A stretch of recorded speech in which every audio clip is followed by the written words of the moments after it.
आइए आज गणित के एक नए टॉपिक को जीरो लेवल से समझते हैं और देखते हैं कि निर्देशांक ज्यामिति में ऐसा क्या चीज़ समझने वाला है या ऐसा क्या कुछ आपके जानने लायक है जिससे आपको एग्ज़ाम में किसी प्रकार की कोई सवाल बनाने में दिक्कत नहीं होगी। तो बिल्कुल जीरो लेवल से बिल्कुल बेसिक से हम समझने की कोशिश करेंगे। तो सबसे पहले हम ये समझते हैं कि जो कोऑर्डिनेट ज्योमेट्री है, निर्देशांक ज्यामिति है, उसमें दो चीज़ होते हैं। किसी भी समतल पे जब आप एक एक्स अक्ष को और एक वाई अक्ष को, किसी भी समतल पे जब आप एक्स अक्ष को और वाई अक्ष को 90 डिग्री पर काटते हो या 90 डिग्री पर एक दूसरे को मिलाते हो, तो इसी जो डायग्राम है इसी को हम लोग कोऑर्डिनेट ज्योमेट्री के चैप्टर में पढ़ते हैं। आपने देखा होगा कि जो एक समतल था आपका मोबाइल डिस्प्ले, उस पर जब आपने एक एक्स अक्ष खींचा, ये एक्स अक्ष है और ये वाई अक्ष है। ये क्या है? वाई अक्ष है, जिसमें ये नीचे वाला वाई माइनस है और ये बाएं तरफ वाला जो एक्स है ये भी माइनस है। तो सबसे पहला बात तो आपको याद ये रखना है कि जब एक्स अक्ष यानी ये लाइन हो गया आपको एक्स अक्ष वाला, जब ये एक्स अक्ष और ये वाई अक्ष एक दूसरे को जिस बिंदु पे मिलती है, एक दूसरे को जिस बिंदु पे मिलती है, जैसे इस बिंदु पे मिल रही है 90 डिग्री पे, तो इसी बिंदु को बोलते हैं मूल बिंदु। पहला बात तो समझ में आ गया कि एक्स अक्ष और वाई अक्ष एक दूसरे को जिस बिंदु पे मिलती है उस बिंदु को हम लोग बोलते हैं मूल बिंदु, और उसी मूल बिंदु का जो निर्देशांक होता है वो 0,0 होता है। तो पहला बात याद आ गया कि किसी समतल पर जो दो एक्सिस आप खींचते हो, एक्स एक्सिस और वाई एक्सिस, वो जहाँ मिलता है, पहली बात तो 90 डिग्री पे मिलता है, और वो जहाँ मिलता है जिस बिंदु पे, उस बिंदु को बोलते हैं मूल बिंदु, और उस बिंदु का निर्देशांक 0,0 होता है। आइए आगे देखते हैं और क्या समझने वाली बात है। दूसरा बात आपको याद ये रखना है कि जैसे ही एक्स अक्ष और वाई अक्ष को आप एक दूसरे के समतल पे काटते हो तो उसमें 4 चतुर्थांश बनते हैं। ये पूरा जो लाइन है वो 4 भागों में बढ़ जाता है। एक भाग ये हो गया और दूसरा भाग आपको ये हो गया।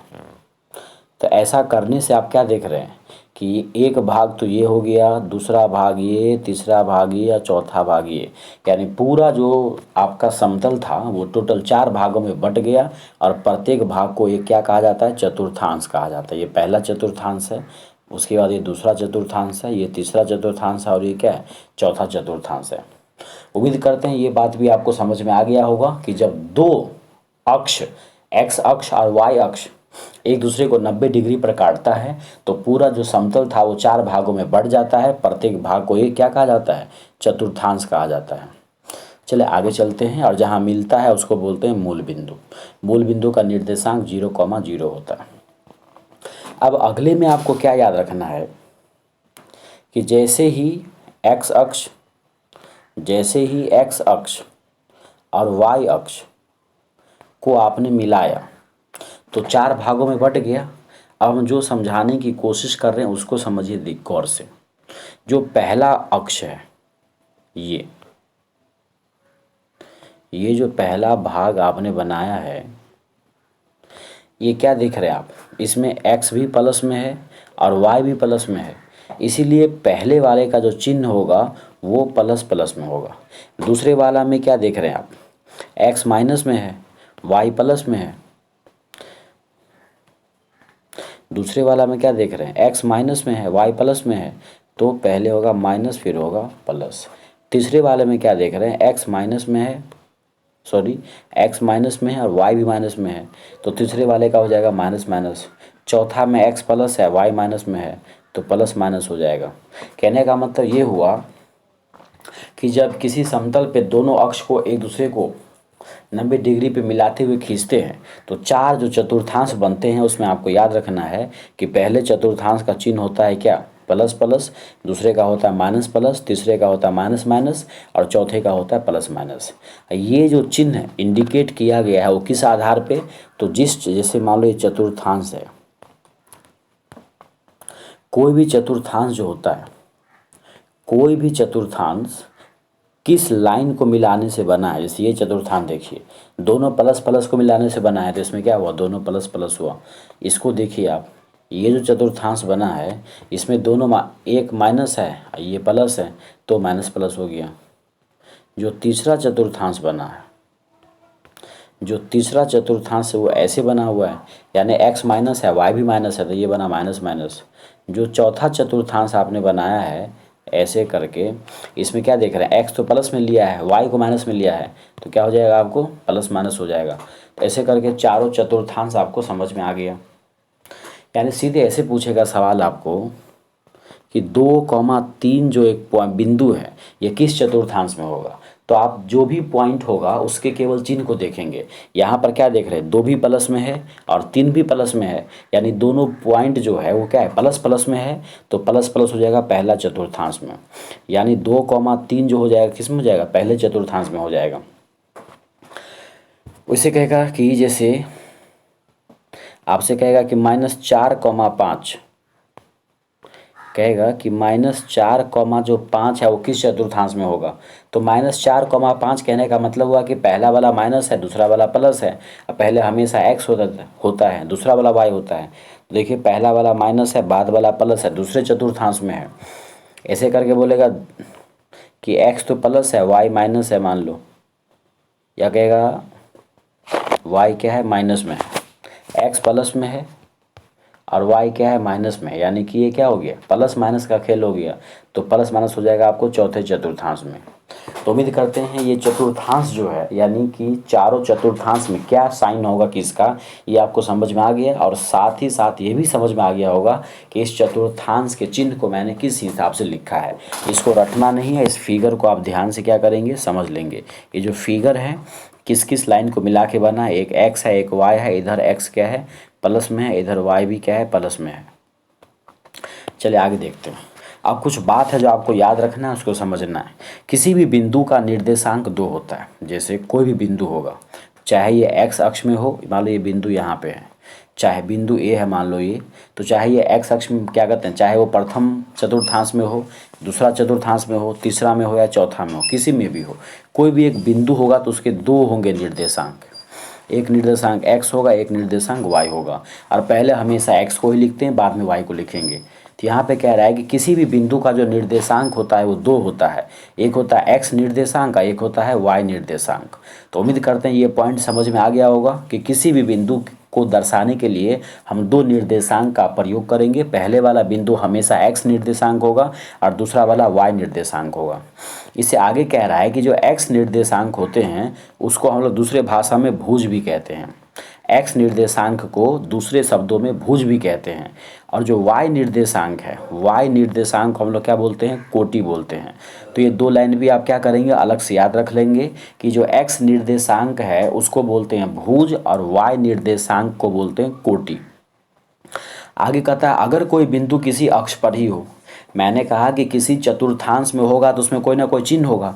जैसे बोलेगा कि मान लो A नाम का जो बिंदु है वो तीसरे चतुर्थांश में है, तो इस A जो बिंदु है उसका चिन्ह क्या होगा, तो तीसरा में तो दोनों माइनस होते हैं। तो तीसरे चतुर्थांश में अगर बिंदु A है तो इसका निर्देशांक माइनस माइनस होगा, चाहे जो भी हो, x भी माइनस में होगा और y भी माइनस में होगा। इसी प्रकार अगर कह रहा है कि अगर कोई बिंदु किसी अक्ष पर ही हो, अगर कोई बिंदु किसी लाइन पर ही हो, जैसे ये मान लीजिए x लाइन हुआ, ये मान लीजिए कौन सा लाइन है, x लाइन है, और दूसरा मान लीजिए कौन सा लाइन है, y लाइन है। तो इस केस में अगर कोई बिंदु मान लीजिए यहाँ इस पे है, ये बिंदु मान लीजिए A है, तो ये किसी चतुर्थांश में तो नहीं है। तो अगर कोई बिंदु किसी रेखा पर स्थित हो तो उसमें से एक 0 होगा। अब जिस रेखा पर स्थित है उसकी तो कुछ ना कुछ लंबाई होगी, उसके दूसरे वाला 0 होगा। जैसे फिलहाल ये देखिए x वाले पे स्थित है, ये जो A है वो किस पे है, x एक्सिस पे है, तो इसमें x कुछ ना कुछ होगा, लेकिन y पे तो नहीं है, तो y क्या हो जाएगा, 0 हो जाएगा। यानी अगर ये बिंदु A जो है वो x अक्ष पे है तो A का जो निर्देशांक होगा वो क्या होगा, x, 0 होगा। चलिए आगे देखते हैं। वही लिखा है कि अगर कोई बिंदु किसी अक्ष पर हो तब दोनों निर्देशांकों में एक जरूर 0 होगा। अब एक 0 कौन होगा, तो ये कह रहा है कि अगर कोई बिंदु A अक्ष पर हो, अगर कोई बिंदु A जो है, अगर कोई बिंदु जो A है वो किस अक्ष पे हो, x अक्ष पर हो, तो उस बिंदु में जो A का निर्देशांक होगा वो x, 0 होगा। क्योंकि बिंदु कहाँ है, x अक्ष पे है तो x तो होगा, y वाला 0 होगा। उसी प्रकार से अगर कोई बिंदु B जो है वो कहाँ हो, y अक्ष पे हो, तो उस स्थिति में जो y का निर्देशांक मानेंगे हम, वो क्या मानेंगे, 0, y। देखिए y अक्ष पे है तो y तो कुछ ना कुछ होगा, x 0 होगा। और किसी भी बिंदु को दर्शाने के लिए पहले हम क्या करते हैं, x निर्देशांक को लिखते हैं, बाद में y को लिखते हैं, और x को बोलते हैं भुज, y को बोलते हैं कोटि। अब कहता है x अक्ष से किसी भी बिंदु की दूरी जो है वो y निर्देशांक होगी। इसका क्या मतलब हुआ, मतलब ये हुआ कि जैसे मान लीजिए एक लाइन है, आपने x अक्ष खींचा, उसी प्रकार से आपने क्या किया, y अक्ष खींचा, दोनों खींच लिया। अब कहता है कि मान लो ये बिंदु है, यहाँ पे बिंदु मान लिया आप कितना, a। आपने इस बिंदु को क्या मान लिया, a मान लिया।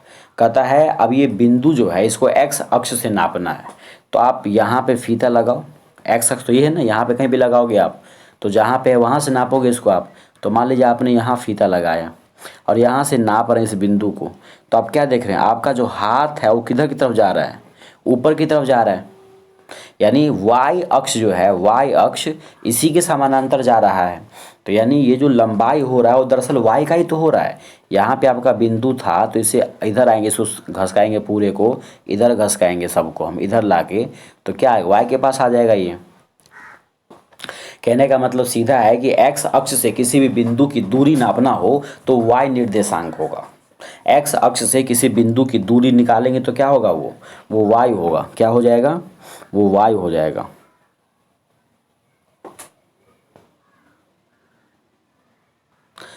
x अक्ष से किसी बिंदु की दूरी क्या हो जाएगा, y हो जाएगा। आगे कहता है कि y अक्ष से किसी बिंदु की दूरी निकालना हो तो क्या होगा, x निर्देशांक कहलाएगा। जैसे सीधे सीधे पूछ देगा, ऐसे समझिए डायरेक्ट, ये निर्देशांक है,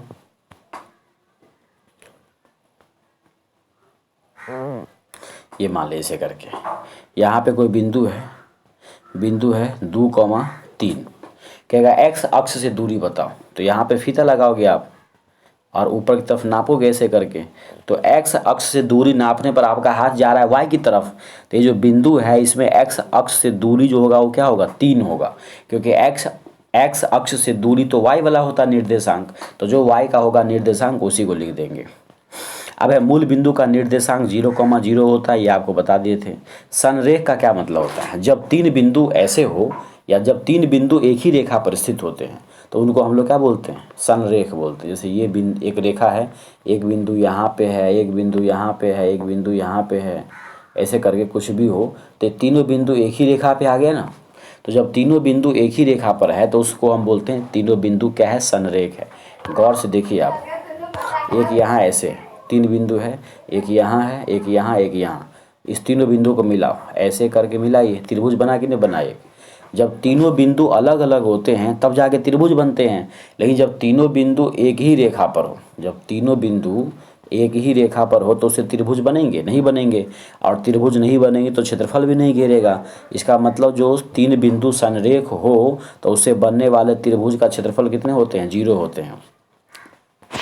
समदूरस्थ का मतलब होता है, समदूरस्थ का मतलब होता है एक ऐसा बिंदु जो अन्य सभी बिंदुओं से समान दूरी पर हो, उसी को बोलते हैं हम लोग क्या, समदूरस्थ बोलते हैं। जैसे यहाँ देखिए ए और बी जो है और एक बिंदु पी है नीचे में, तो ए ऐसे करके देखिए, तो ए से बी का दूरी, ए से बी का दूरी और ए से मतलब ए से पी का दूरी और बी से पी का दूरी दोनों बराबर होंगे यहाँ पे। यानी पी जो है वो बिंदु ए तथा बी से समान दूरी पर है। यहाँ ए पी बराबर बी पी हो जाएगा, या ए पी स्क्वायर बराबर कर देंगे बी पी स्क्वायर।